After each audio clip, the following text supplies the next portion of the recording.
Good evening and thank you for joining us tonight. I'm Jason Grubbs. Owasso residents honor a neighbor, and it is a way usually reserved for community leaders, sports figures, and entertainers.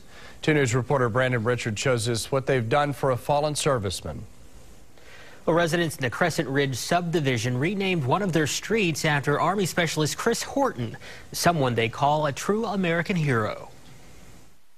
For Jane Horton, the last few months have been a nightmare, one that began, ironically, on an evening when all seemed right with the world.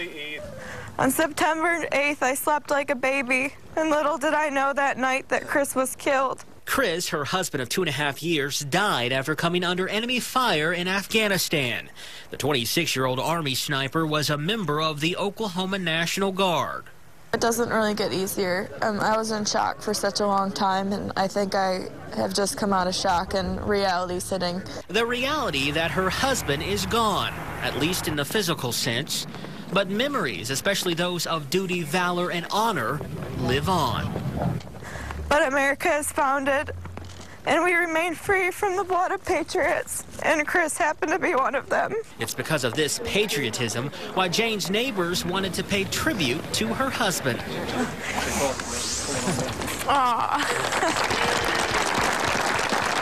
And I know how they name streets after presidents and football coaches, and I thought naming one after a hero would be a good idea.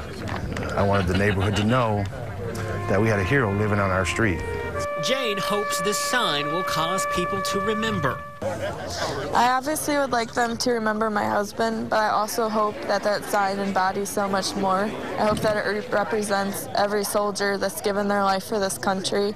And she hopes young kids will look up one day and be inspired, perhaps then turning her nightmare into a pleasant dream. And today was also proclaimed Christopher Horton Day in Owasso. Brandon Richard, 2 News works for you. Thank you, Brandon.